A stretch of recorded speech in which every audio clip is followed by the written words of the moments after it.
Prontinho, gravação iniciada. Hoje, 15/11, feriado aí, proclamação da República.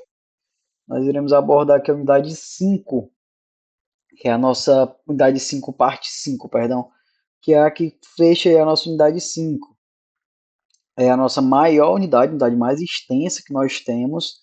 Tanto que alguns alunos vieram falar comigo relacionado a dicas sobre a AV3 e eu falei que é interessante destrinchar bem e compreender bem a unidade 5, porque ela, pelo fato de ser a maior, é de fato o coração da nossa AV3.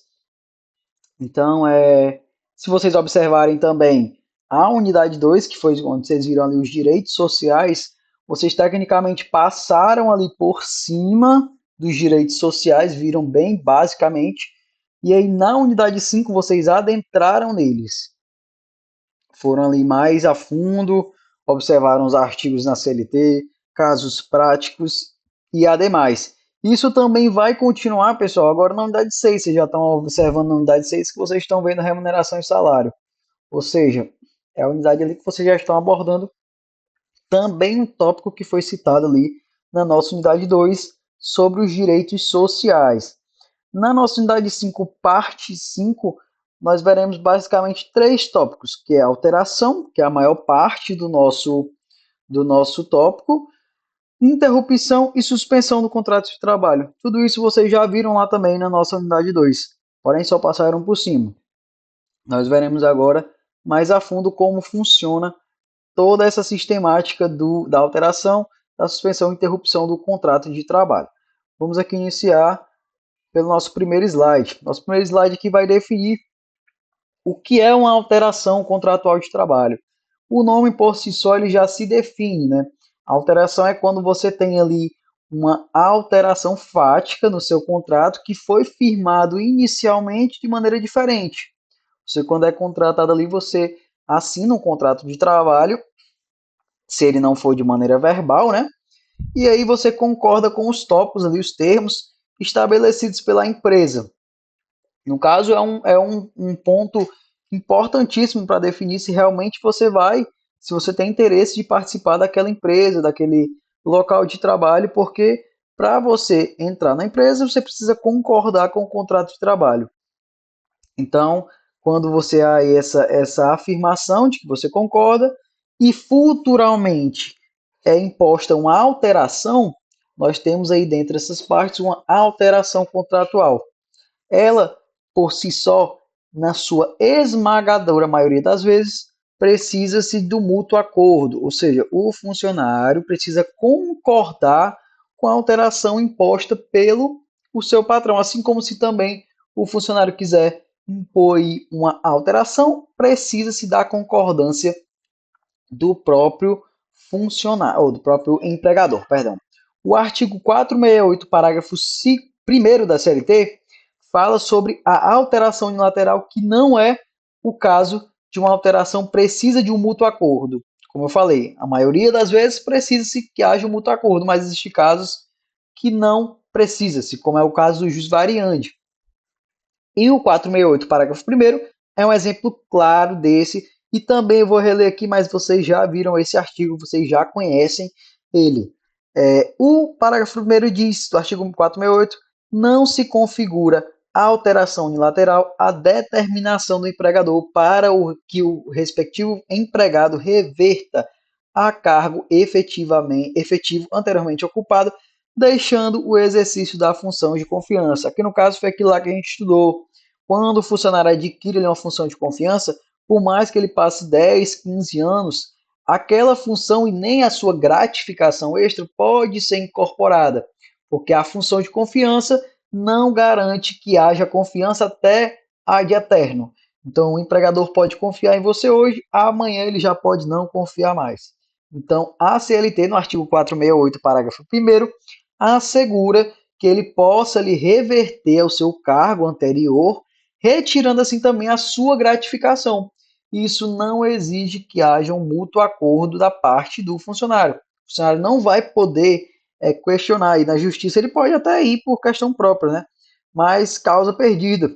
Nosso 468 já deixa bem claro.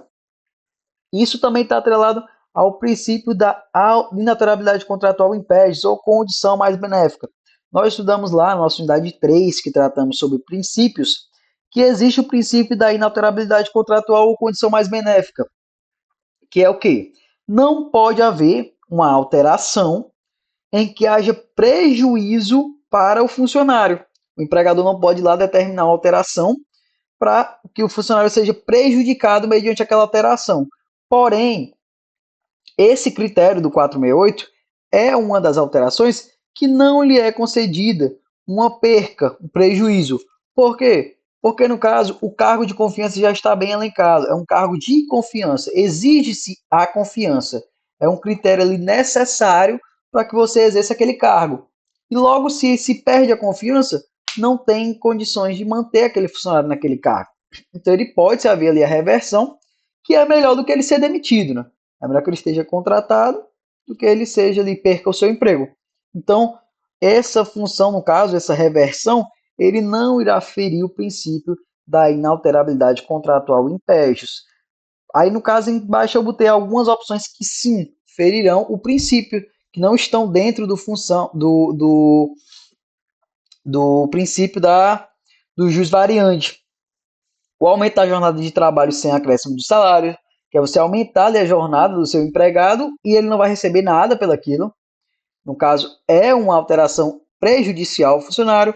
E o rebaixamento de função com ou sem redução do salário. Lembrando que o rebaixamento de função é quando você rebaixa o funcionário de uma função para outra. O caso que a gente abordou agora do 468 não é um rebaixamento funcional. Ele está apenas retirando o funcionário da função de confiança. Ele não está ali rebaixando ele para uma função. Ele está apenas revertendo. Ele está saindo de uma e indo para a outra que já era dele por direito. Então, lembrando que tem que se observar bastante esse ponto para que vocês não confundam se existe uma questão na AV3 falando sobre alteração contratual em PEJOS. Beleza? Bem interessante aí vocês saberem essa diferença. Alterações contratuais permitidas. Como eu falei lá no início, existe o nosso jus variandi, que são alterações permitidas pela nossa legislação para que o empregador faça sem que haja concordância do empregado. O empregado não precisa concordar. Exemplos: horário de trabalho do período noturno para o diurno. O funcionário trabalha de noite e o empregador reverte ele para o diurno. Ele não precisa da concordância desse empregado. Vocês já devem ter percebido aí durante o seu estudo na nossa legislação trabalhista que o horário noturno ele é um horário que tem-se por si só, cientificamente, comprovado que ele é mais prejudicial. É tanto que existe a reparação ali, a tentativa, entre aspas, de reparação, com o adicional noturno, que é o período ali que o funcionário trabalha depois das 22 horas e recebe um valor extra por aquele serviço prestado. Logo, para o conhecimento da nossa legislação, é que o empregado noturno está ali mais prejudicado que o empregado diurno. Ou seja, quando o empregador quiser reverter esse funcionário, quiser torná-lo um funcionário diurno, ele não precisa da concordância desse empregado, ele pode simplesmente revertê-lo. Alteração do regime de teletrabalho para o presencial. Quando nós estudamos lá o teletrabalho, nós observamos que o funcionário pode ser revertido do teletrabalho para o presencial sem que haja concordância. Porém, ele precisa lhe respeitar aquele limite imposto, que é o tempo mínimo de 15 dias para que ele retorne. Ou seja, o empregador pode obrigá-lo a voltar para o regime presencial, mas ele tem que respeitar a carência de 15 dias para poder o funcionário se organizar e aí conseguir efetivamente retornar ao seu cargo de maneira presencial. E por fim, outro exemplo, né, tem vários outros exemplos, mas eu reduzi em 3, é a obrigatoriedade do uso de uniforme.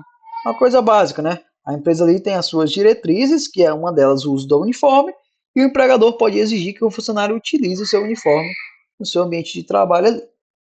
Aí no caso aqui, pessoal, eu botei uma observação muito clara para nós distinguirmos aqui o que é uma função e o que é um cargo. Às vezes o pessoal confunde muito o que é uma função, o que é um cargo. Aí acaba dizendo, fulano de tal está fazendo desvio de função. Quando na verdade, o cargo dele, a função que ele exerce, a outra está dentro do cargo. Entendeu? Então eu botei aqui uma distinção do que é um cargo e uma função. A função é aplicada à divisão interna da empresa, sendo assim, o conjunto de poderes e tarefas. E o cargo é uma competência que é identificada por um rótulo. Então, pessoal, um cargo pode ter várias funções.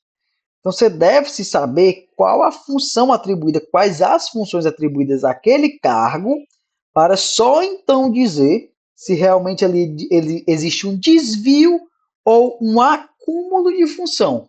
Entendeu? Vamos tomar como exemplo aqui. Eu tenho a função de assistente administrativo, certo? Dentro da função de assistente administrativo, eu tenho a função de, por exemplo, de atribuição de gerenciar tarefas dos auxiliares administrativos, eu tenho função ali de redigir planilhas, eu tenho função de controle ali de impressões, por exemplo. Então, eu tenho várias funções dentro de um cargo, que é o assistente administrativo, certo? Então, vamos supor que ele faça todas essas funções, certo?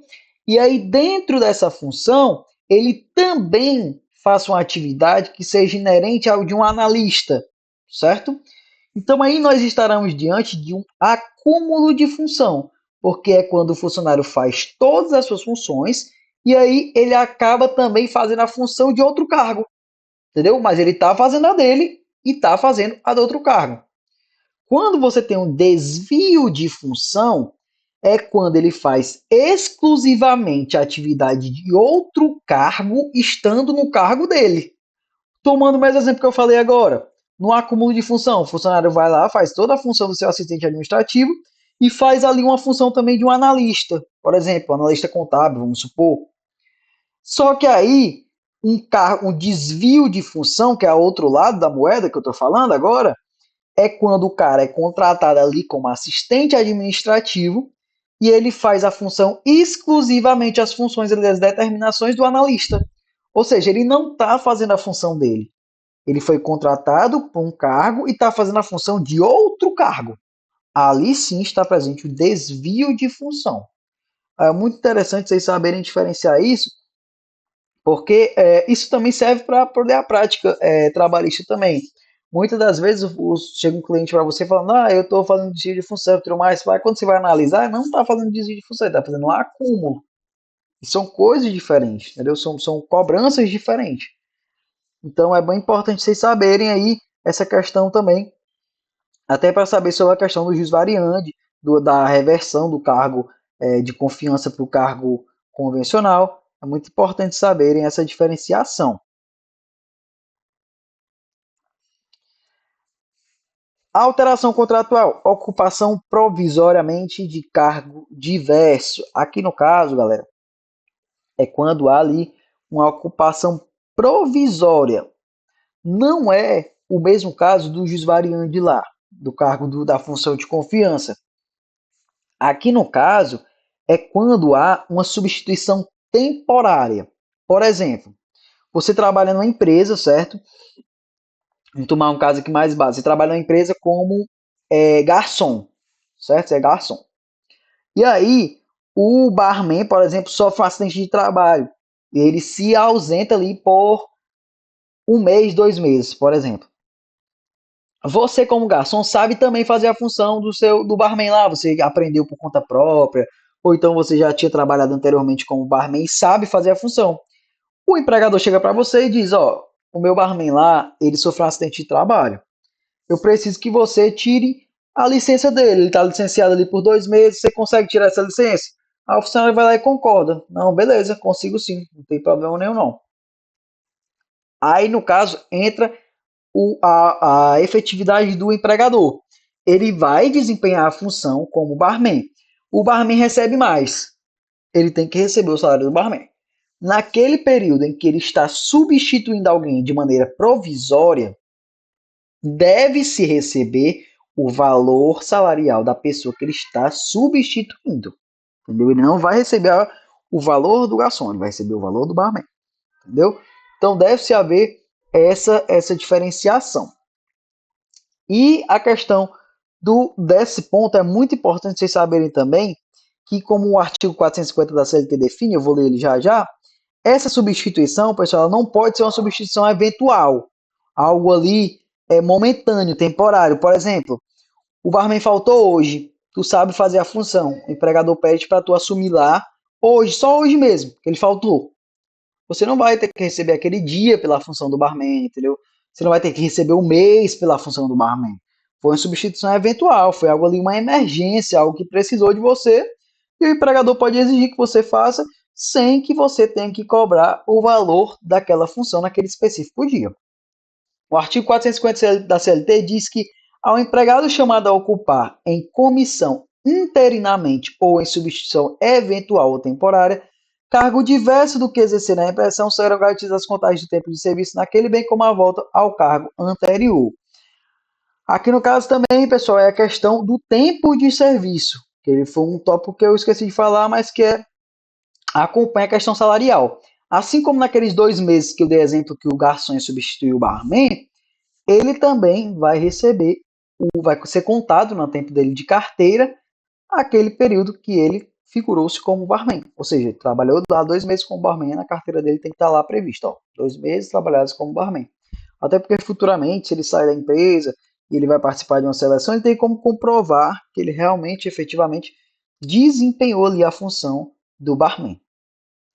A súmula 159 do TST diz no seu inciso 1º, enquanto perdurar a substituição que não tenha caráter meramente eventual, como eu falei lá, inclusive nas férias, o empregador substituto fará jus ao salário contratual do substituído.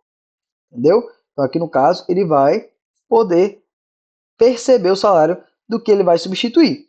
E segundo, vago o cargo em definitivo, o empregado que passar a ocupá-lo não tem direito ao salário igual ao antecessor.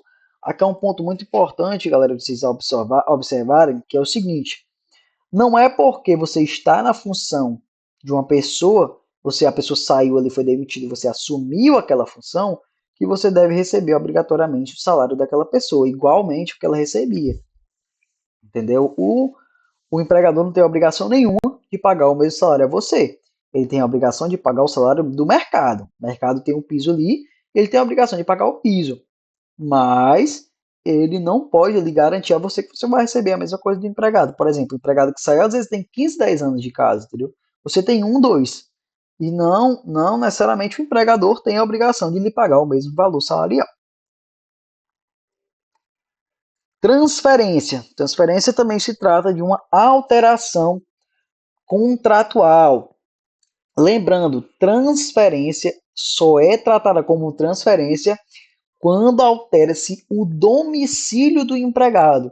Se você mudou de setor ali, a empresa tem 2 filiais, tem uma filial ali em Fortaleza, outra em Maracanaú. Você mora ali entre os dois e você foi mudado da filial do Maracanã para de Fortaleza, não empatou em nada na sua mudança, não precisou mudar de domicílio, então não foi uma transferência efetiva. Você apenas ali teve uma mudança de local de trabalho, mas não houve uma transferência à luz da CLT.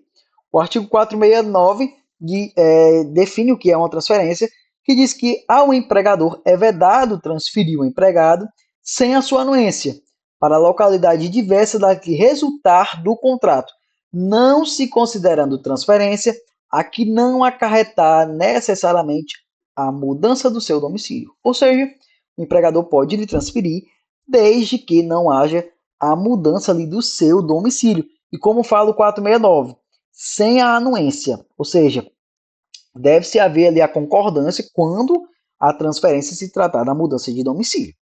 Exceção é o nosso parágrafo 1º. Não estão compreendidos na proibição deste artigo os empregados que exerçam cargo de confiança e aqueles cujo contrato tenham como condição implícita ou explícita a transferência, quando esta decorrer de real necessidade de serviço. Ou seja, aqui tem um nexo de causalidade. A nossa exceção do nosso parágrafo 1º, ele exige para os cargos de confiança, que é o que a gente abordou lá na questão dos variantes, né, que é quando o funcionário ele está dentro de uma função de confiança, Para ele, a alteração ela não precisa da sua anuência, ele pode simplesmente mudar o domicílio e ele não vai receber nada por isso. Por quê? Porque ele está ali dentro das exceções da transferência. E o outro ponto é os funcionários que eles são transferidos quando há implícita ou explícita previsão contratual.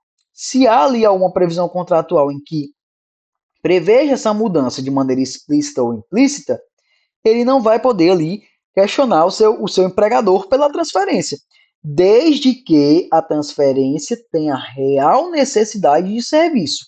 Por quê? Porque a gente sabe que quando há uma previsão e o empregado concorda, se, por exemplo, o empregador não gostou da cara dele, ele fez ali uma coisa que o empregador não gostou, eu vou te botar aqui para uma filial lá no outro estado, só porque eu não fico com a tua cara que eu não gostei de ti. Entendeu? Então, é uma máscara ali, uma forma de escudo para poder garantir que aquele empregado ali também não seja feito de gato-sapato, né? Não coloque ele para o lado, para o outro, sem que haja uma real necessidade de serviço. A súmula 43 do TST diz que presume-se a abusiva transferência tratada no parágrafo 1º do artigo 469 sem a comprovação de necessidade de serviço. Ou seja, se você não comprova que realmente há necessidade de serviço daquele funcionário e que não esteja implícito ou explicitamente a condição de transferência, você está cometendo ali um abuso seria um abuso de autoridade, tecnicamente, entre aspas, né? Mas um abuso ali de permissões do seu empregador, que é quando ele pode fazer ali dentro dos variantes. Transferência provisória. Aqui no caso a gente tratou de transferência definitiva. Nós vamos agora para a transferência provisória. A transferência provisória, vamos já falar por si só, é quando ali há uma necessidade de serviço, mas uma necessidade ali temporária. Você vai ali para aquela outra filial e você vai mudar de residência, né? Mas é algo temporário. Esse, no caso, você terá o direito de recebimento de um adicional de 25% sobre o seu salário. No caso, ele vai ter ali esse adicional como uma forma ali de ressarcimento por essa mudança que ele vai ter que ser submetido. Então, é bom importante vocês saberem diferenciar a questão da transferência definitiva, que tem essas definições do 469, e a transferência provisória, que tem os tópicos de quando errar a necessidade de serviço e o adicional de 25%. Lembrando sempre que transferência é apenas quando há mudança no domicílio do empregado. Beleza? Suspensão do contrato de trabalho. Nós vimos aí as alterações, suas formas de alterações, e agora nós adentramos na suspensão. A suspensão do contrato de trabalho, nós vimos ela, pessoal, lá quando a gente tratou em DSR, quando a gente viu lá que tem o funcionário falta injustificadamente na semana, ele tem lá a sua folga não remunerada, não é isso? Então, quando ele falta, ele está diante ali de uma suspensão do contrato de trabalho. A suspensão, pessoal, diferentemente da interrupção, que é o que nós vamos abordar no próximo tópico, é quando há ali o congelamento. O nome por si só já diz, o seu contrato ele é suspenso, ele não surte efeitos e você não recebe. Simplesmente ali você tem que entender que você não vai ter aquele tempo contado como tempo de serviço, ou seja, não vai impactar para cálculo de FGTS, não vai impactar para cálculo de INSS. O seu tempo de empresa ele vai ser congelado naquele período que você faltou. Você não vai receber salário referente àquele dia, beleza? Ou seja, exemplos: o empregador eleito diretor de sociedade, que quando o seu contrato é suspenso, porque ele perde a subordinação. Falta injustificada, como eu falei, quando você falta sem justificativa a sua escala de trabalho. Suspensão disciplinar, no caso, é uma das previsões que a nossa CLT define. Vocês viram lá quando estudaram poder diretivo do empregador. Ele tem um poder disciplinar de aplicar ali uma suspensão, de aplicar uma advertência verbal. Quando ele aplica uma suspensão disciplinar, você não recebe pelo aquele dia que você está suspenso. Pode ser 1, 2 dias. Lembrando que o empregador ele só pode suspender por no máximo 30 dias, não pode ser superior a este período. Ou seja, esses são casos, são exemplos em que há uma suspensão do contrato de trabalho. Eu coloquei um ponto de exclamação, que é um ponto importante para saber se a situação se trata de uma real suspensão contratual é observar se o pagamento do salário por parte do empregador está sendo pago, se não está diante de uma suspensão contratual. Ou seja, uma comparação que eu faço bem pontual é a questão da suspensão. O empregado não trabalha, não recebe. Na interrupção é diferente. A interrupção você não trabalha, porém recebe. A gente agora vai abordar a interrupção, que é a contrapartida da suspensão. A interrupção é quando ali há uma pausa no seu contrato ali de trabalho, porém aquele tempo ele vai ser contado como tempo de serviço, diferentemente da suspensão. Você vai receber pelo aquele tempo de serviço, vai ser calculado o seu FGTS com base naquele tempo, vai ser calculado o seu INSS com base naquele tempo. Um dos casos mais comuns, eu agora, por exemplo, em virtude de um acidente, eu estou há 14 dias afastado de acidente contra um acidente de trabalho, porque o meu ainda foi acidente de trabalho, que foi acidente de percurso, eu estava voltando para minha residência. Ou seja, eu estou afastado, estou recebendo, o salário inclusive caiu ontem, pagamento tudo em dia, e eu estou ausente da empresa. Não estou trabalhando, porém estou recebendo, está sendo contado como tempo de serviço, meu FGTS está sendo calculado, ou seja, eu estou diante de uma interrupção do contrato de trabalho. Os exemplos claros que eu coloquei: afastamento em virtude de doença devidamente comprovada, que é no caso o atestado convencional, ausências permitidas por lei, no artigo 473. O artigo 473 da CLT define as faltas justificadas, que aí no caso entra a questão de quando você vira pai, que é a chamada de licença paternidade, que é uma falta justificada, é quando você se casa, um exemplo também, quando você tem filho ali menor de 6 anos, que você vai ali, por exemplo, uma consulta anual com ele, doação de sangue. Tem alguns exemplos lá no 473 que você está diante de uma falta justificada, certo? E o exemplo mais claro aqui também, que é algo mais atual, é o aborto não criminoso, que é quando ali a pessoa tem um aborto chamado, né, de aborto natural, que é quando o seu corpo expulsa ali o feto, a criança, e você tem ali o o período de 2 semanas de afastamento desse período. Lembrando que vocês vão estudar mais à frente a questão do aborto, pessoal, deve-se entender que o aborto ele é só o compreendido até 25 semanas, salvo me engano. Depois desse período das 25 semanas, você está diante já de um parto, né? Tem esse período que é bem tópico para vocês saberem o que é um aborto e o que é uma, uma, um parto.